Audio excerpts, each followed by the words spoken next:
should thank the British for uniting India. After all, before the British Raj, India was full of bandits who called themselves kings, and then the Englishmen came and taught us the way of life. That's the explanation the British have for colonialism, and you'll be surprised that many Indians believe that this is true. Some days back, Saif Ali Khan said this. People say that this is history and this is how it is. I don't think this is history. I don't think there was a concept of India till perhaps the British gave it one. I was shocked. This has nothing to do with religion, and this is not a personal attack on Saif. But this has revealed an even bigger problem that maybe even you suffer from. Historic amnesia. Historic amnesia is conveniently forgetting certain parts of history to justify your beliefs. क्या फर्क पड़ता है? British नहीं थे तो India कहाँ great था? क्या फर्क पड़ता है? ब्रिटिश की वजह से अंग्रेजी तो आती है. क्या फर्क पड़ता है? It's been 70 years. Come on, now move on. Saying that the British developed the concept of India is like saying that the earth was created 20 years ago.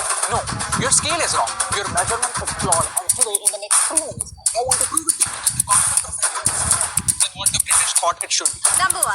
How to make a nation. It's simple. You just need 4 ingredients.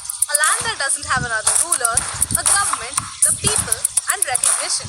This is the Maurya Empire, this is the Mughal Empire, and this is the Maratha Empire. Just look at these maps. Can't you see today's India over here? ये जो 4 points है, ये जो parameters माने जाते हैं एक country के लिए, इसमें से कौन सा point नहीं था इंडिया के पास? They obviously had land, government, people.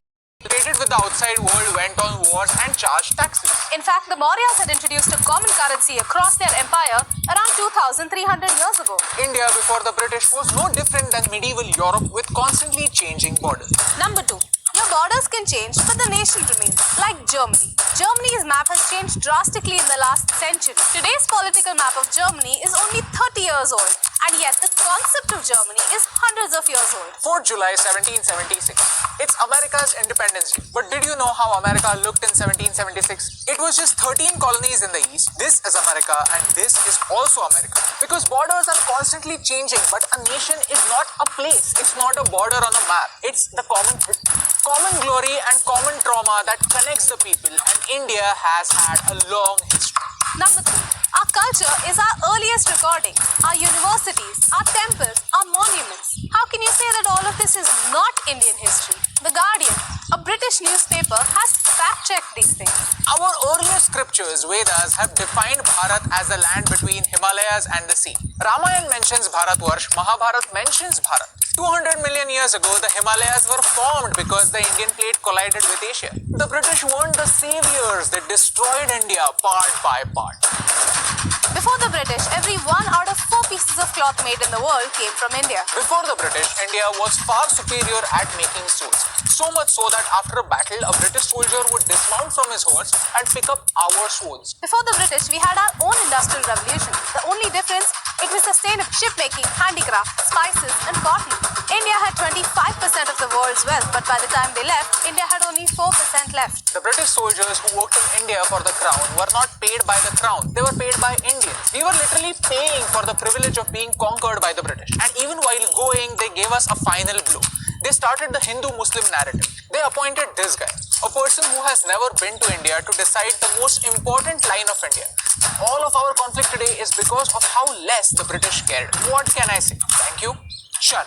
If you really want to be stingy and say that India should only be called as a political union after 1947, you are forgetting one major point. India was still a dominion till 1950, like a teenager who's allowed to take some minor decisions. India was still a soup of 550 princely states, and each kingdom had a choice not to be a part of India. It was the Iron Man, Sardar Vallabhbhai Patel, who travelled all over India to convince all these kings to accept India as a sovereign nation. The British didn't do squat. If you don't believe in Vedas, Mahabharata, and all these empires, at least give credit to the man who actually formed India. Look, the British came to India to make profit, and that's what they did. This video is not made to tell you how cruel they were, because that's their history, their problem, and their conscience of how to deal with it. But please, as an Indian, don't think that they have united us. Kingdoms have come and gone, but the concept of India has always been there. I've been to Germany, and their attitude about their past is so refreshing. They are proud people, they accept that they've made mistakes, and make sure that they are never repeated. And that's the cure to historic amnesia, accepting that we have a long history and learning from it. 26 January. It's our Republic Day. On this day, we adopted our constitution in 1950. And this date is so important because in 1930 on this day, we as Indians made a public declaration of our independence.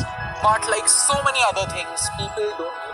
And that's why this video, we're doing our bit to share knowledge so that tomorrow if a friend asks you what was India before the British, you have a definite answer. A definite reason to love India. Because India was, is and forever will be much more than a colony. That's our mission. Will you help us in that? I'm glad that this video reached you.